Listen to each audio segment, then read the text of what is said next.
You're listening to the Greeks Gridiron, live with Ethan Haristodoulou. Welcome back, everyone, to more of the Greeks Gridiron. I am Ethan Haristodoulou, and today, my fellow USFL fans, we are anxiously awaiting the inaugural weekend of week one coming up in just about 5 days now. The USFL will kick off and you'll be able to watch it on Fox or NBC at 7:30 p.m. Eastern time as the Generals and the Stallions will be going head to head to open up the year. I am beyond excited. I'm sure you guys are as well. And the reason I'm putting together this video today is to, one, remind you guys to make sure you hit that like and subscribe button to, of course, support the channel and not miss out on the USFL content I'll be producing as we go through the season, but also because I'm going to be doing game previews. I'll do power rankings throughout the year. I'm going to cover the USFL just as I did the NFL. If you've been a longer time subscriber, you know how I kind of handled the NFL season this past year. I'll be doing literally the same thing along with producing my NFL content as we go through the NFL's offseason. Meanwhile, parallel running with the USFL's actual season. So make sure you stick around. And let's talk some of the big news that just came out this past weekend. So I'm doing a read and react with you all of the news that came out this past weekend. The USFL was dropping bits and previews of things left and right on their social media, and it was getting me very, very excited. Now, the first thing that I want to cover is basically the opportunity we're going to get to see the game in a way like we've never seen them before. They're going to be bringing in drones, sky cams, helmet cams, all these different things that are going to allow us to see and feel and experience a football game in a way that I have never seen before. And maybe something that we've seen kind of the XFL experiment with a little bit, but it feels like the USFL is kind of taking what the XFL started and running with it even further. And quite honestly, this is something I can definitely get behind.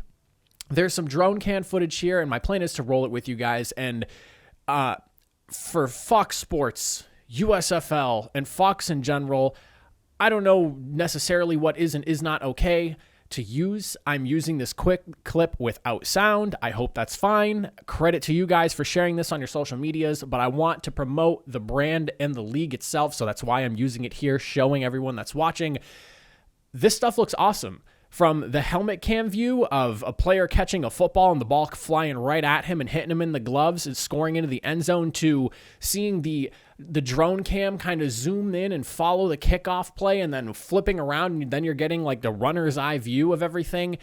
This is stuff that is like beyond access television. It's awesome. And quite honestly, something that I have not personally experienced. I know that the XFL back in 2001 originated the kind of sky cam thing that we get from the NFL these days, but it looks like the USFL is kind of taking that an even step further and giving us some really wonky but very interesting looking camera angles. And I'm really excited to see how the game looks and presents itself.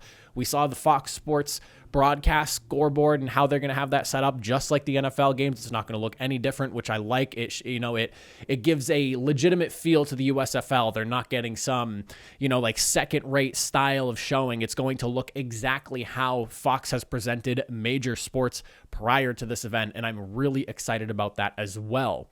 The second thing that came out, and this is for those of you who want to go a little bit beyond the field and really get a feel for what's going on in there. And if you love mic'd up players, I am a big fan of all that stuff. I think watching like the NFL mic'd up stuff is amazing, and I cannot wait to hear what we're going to get from the USFL. We're going to be able to go behind the curtain and see the locker room during halftime, the coaches, correcting the players on things, giving them hype speeches, things like that, stuff that you only really hear about as a fan.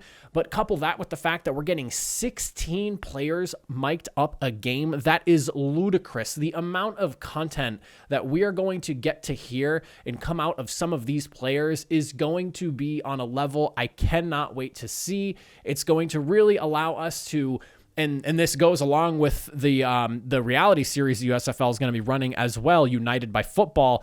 It's going to allow us to really get to know these players and guys that prior to the USFL were essentially, roster cuts, guys that were on the bubble. Maybe were on a team here and there for a little bit, but we never really got to know them. We're going to really get to know some of these players, and it's going to be awesome to see them in a slightly different light than what we're used to. Even with with the NFL, it's amazing, and I really cannot wait to see it. But the final thing that I want to talk to you guys about, and I think this is probably the most exciting piece that came out of this past weekend's news, because it is going to solve a massive problem in football in general, and I do not know why, and I'm looking right at you, NFL. You are not using this already, and instead are having... And, hats off to referees and officials. I respect the hell out of what you guys do. I have friends that do officiating themselves, and they've allowed me to understand officiating in a way that I feel goes beyond what an average fan understands. So while I respect the hell out of what they do, some of these guys, they are getting up there in age, and I don't know just how well we can rely on some spots. And I mean, with the way we get camera angles these days, you'll see where the ball ends up and where a referee puts the ball down, and it is not in the same location. And then you get the whole Twitter storm later on, and the internet's all fired up about it, and it becomes a whole talking point the next day. And, maybe the media loves that drama and they love talking about it. That is one thing, though, that me personally, I wish would go the hell away. And thank God the USFL is finally doing something about this. If you take a look at this clip here, my goodness, is this awesome. You can see that, they stop the play. They're checking for the first down line here. They pull up the field right there in real time.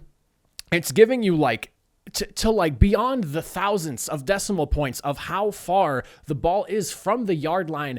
You are getting a prime view of a chipped football, along with, I'm assuming that the way they're going to be doing the change is it's going to be set up with the same kind of system as well. And it's giving you laser accurate description of where the ball last was and where the ball finally ended up.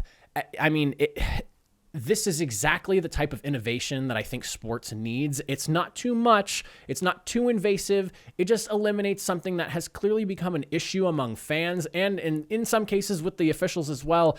And like I said, I respect the hell out of what referees do and officials and all those guys. They honestly have arguably the most difficult job in sports, in my opinion. And that's covering players and everything, because you do not really get praised in any shape or form from officials. Very rarely do I ever watch a game, especially in prime time, coming out and everyone's like, yeah, man, I think the officials did an excellent job in this game. I cannot tell you the last time I saw something like that. And if there is something like that going on, it's like a very, very small minority saying something. So I think eliminating something like this where, teams are potentially losing games by inches, but it's incorrect spotting, or maybe it's good spotting, but people disagree because of camera angles looking weird. It's nice to have something like that, which is more just annoying drama than good drama to discuss the next day, be put to rest. The USFL is doing an excellent job with that.